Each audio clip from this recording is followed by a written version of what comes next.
सुरेश के दो बेटे थे, भीरू और धीरू। वो अपनी आखिरी वक्त में अपने बिस्तर पर था और उसके दोनों बेटे उसके पास आंखों में आंसू लिए बैठे थे। पिताजी, आप चिंता मत कीजिए, मैं और धीरू है ना, हम आपको कुछ नहीं होने देंगे। हाँ पिताजी, आप बस आराम कीजिए, डॉक्टर अभी आता ही होगा। मेरे बच्चों, मेरा अंतिम समय आ गया है। तुम दोनों मेरी बात ध्यान से सुनो। मैंने वकील से कहकर अपनी जायदाद तुम दोनों में आधी आधी बांट दी है। मेरे जाने के बाद तुम दोनों मिलकर रहना, एक दूसरे के सुख दुख में साथ देना। तुम्हारी माँ की भी यही इच्छा थी। जी पिताजी, आप जैसा कहेंगे हम वैसा ही करेंगे। जी पिताजी, आप जैसा कहेंगे हम वैसा ही करेंगे। और सुरेश उन्हें छोड़कर चला जाता है। अरे धीरू भाई, मैं तुझसे कहना चाहता था कि मुझे व्यापार बढ़ाने के लिए कुछ रुपयों की जरूरत है। अब पिताजी के जाने के बाद हम दोनों ही एक दूसरे का सहारा है। पिता के जाने के कुछ दिनों के बाद दोनों भाइयों की जिंदगी धीरे धीरे सामान्य हो जाती है। दोनों भाई अब अपना अपना व्यापार संभाल लेते हैं। दोनों एक ही घर में तो रहते हैं, लेकिन अब उनके रिश्ते में पहले जैसी बात नहीं रहती। भीरू शुरू से ही लालची था, इसलिए सुरेश ने पहले ही उन दोनों में प्रॉपर्टी का हिस्सा बांटकर लड़ाई की गुंजाइश खत्म कर दी थी। लेकिन पिताजी के जाने के बाद भीरू का लालच बढ़ने लगा। हाँ हाँ भैया, आप बताइए कि मैं आपकी किस तरह से मदद कर सकता हूँ। मुझसे जो बन पड़ेगा मैं करूँगा। अच्छा तो भाई, तू ना मुझे अपनी गाय दे दे। वैसे भी तू पढ़ा लिखा मॉडर्न लड़का है, भला तू गाय का करेगा क्या? लेकिन इससे मेरी ना बहुत मदद हो जाएगी। ठीक है भैया, आखिर भाई ही तो भाई के काम आता है। आप ले लीजिए मेरी गाय और उसे बेचकर आप उन रुपयों को अपने व्यापार में लगा लेना।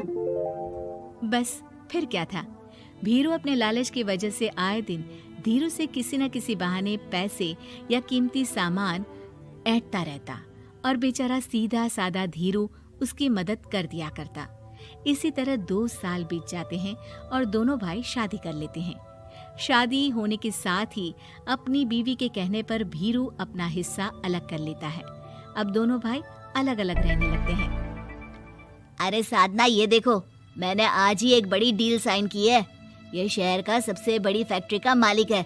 इसके साथ व्यापार करके मेरे व्यापार में दिन दुनी रात चौगुनी तरक्की होगी। लेकिन इसकी बस एक ही शर्त है, अगर इसे हर हफ्ते सामान की पेमेंट नहीं दूंगा तो मुझे इसे जुर्माने के तौर पर बहुत बड़ी रकम देनी होगी। ये तो बड़ी ही चिंता की बात लगती है जी।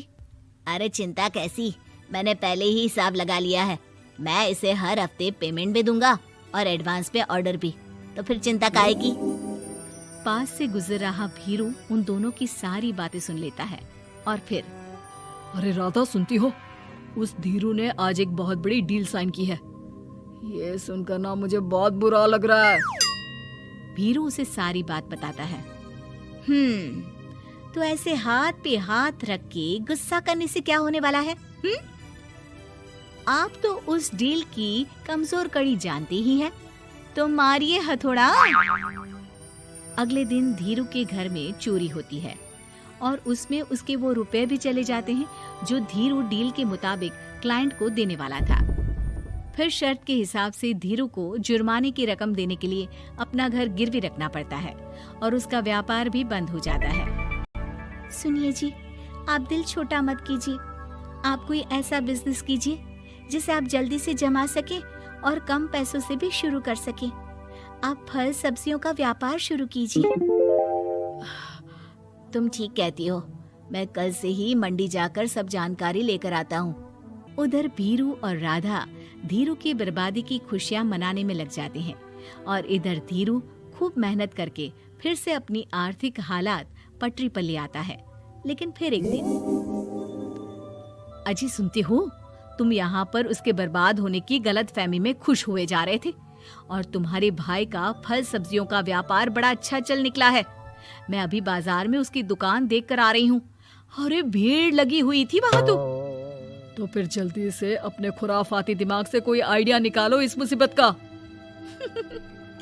आइडिया तो बहुत अच्छा है मेरे दिमाग में। अपने भाई से कह के इसके गोदाम में चूहे डलवा दूंगी, फिर देखना नजारा। राधा की चालाकी से धीरू का ये काम भी ठप हो जाता है। अब धीरू और उसकी पत्नी के लिए उधार पर जीने के अलावा कुछ नहीं बचा था।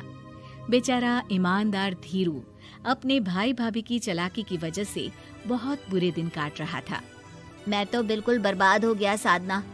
पिताजी का दिया हुआ अच्छा खासा बिजनेस संभाल रहा था, लेकिन मेरी किस्मत ने मुझे यहाँ लाकर खड़ा कर दिया। अब तो खाने के भी लाले पड़ रहे हैं। कोई नौकरी भी इतनी आसानी से नहीं मिल रही। मुझे माफ कर दो, मेरे साथ रहकर तुम्हें भी ये दिन देखने पड़ रहे हैं। देखिए जी, आप दिल छोटा मत कीजिए। भगवान कोई ना कोई रास्ता जरूर खोल देगा हमारे लिए। और मेरे दिमाग में तो एक अच्छा आइडिया आ भी गया। मैं बचपन से ही अपनी दादी, नानी और माँ को एक खास तरह का अचार बनाती देखती आई हूँ। वो अचार जितना टेस्टी होता है उतना ही उसे बनाना मुश्किल भी, लेकिन एक बार बन जाने पर वो जल्दी खराब भी नहीं होता जी। वो अचार सिर्फ हमारे ही गांव में बनता था, जिसे खरीदने के लिए दूर दूर से लोग आते थे। मैं सोचती हूँ वही अचार बनाने का काम हम शुरू करें तो। मैं बनाया करूंगी और आप उसे मार्केट में बेच आया करना। साधना, तुम्हारी बातों से मेरे मन में उम्मीद जाग उठी है, लेकिन ये सब काम शुरू करने के लिए रुपए कहाँ से आएंगे? ए जी, मेरी ये कंगन किस दिन काम आएंगी? आप इन्हें गिरवी रखवा लो और जब पैसे आ जाए तो इन्हें छुड़वा लेना। साधना बाजार जाकर अचार बनाने का सामान लेकर आती है। फिर घर आकर सारे खिड़की दरवाजे बंद करके अचार बनाती है और धीरू उस अचार को पैक करने में साधना की मदद करता है और अगले दिन बाजार में बेच भी आता है। शुरू में सिर्फ 10 बोतल अचार ही बन पाता है, लेकिन उसे बेचकर हुए मुनाफे से अचार की बोतलें 10 से 50 और फिर 1000 और 10,000 हो जाती है। अब धीरू को अपने काम में मदद के लिए कुछ लोगों को भी काम पे रखना पड़ता है, लेकिन अचार अब भी साधना ही बनाती है और अपनी रेसिपी का सीक्रेट बनाए रखती है। अब देखते ही देखते धीरू साधना ब्रांड अचार आसपास के कई शहरों में मशहूर हो जाता है और धीरू के दिन एक बार फिर बदलते हैं। धीरू के पास अब भीरू से दुगना बड़ा घर, गाड़ी, धन, अचार की कई फैक्ट्रीज और नौकर चाकर होते हैं। धीरू की इतनी तरक्की देखकर भीरू और राधा बुरी तरह से जल भुन जाते हैं, लेकिन अब उनके खिलाफ उनकी कोई चाल कामयाब नहीं होती। सुनिए जी, मैं ना कहती थी कि आप हिम्मत रखिए, एक दिन भगवान हमारे रास्ते जरूर खोल देगा। और देखिए जी, आज हम कहाँ से कहाँ आ गए। ये सब तुम्हारे फौलाद जैसे मजबूत मन की वजह से हो पाया है साधना, वरना एक समय मैं तो हिम्मत ही हार चुका था। तुमने न सिर्फ मेरा हौसला बढ़ाया बल्कि बिजनेस में मेरा साथ भी दिया। जहाँ एक तरफ धीरू और साधना अपनी मेहनत और हौसले से बहुत तरक्की कर चुके थे, वहीं दूसरी तरफ भीरू और राधा के लालच और धोखेबाजी की वजह से वो इनकम टैक्स वालों की नजरों में आ चुके थे। भीरू के एक घर पर इनकम टैक्स वालों का छापा पड़ता है और भीरू को काला धन जमा करने के आरोप में जेल जाना पड़ता है।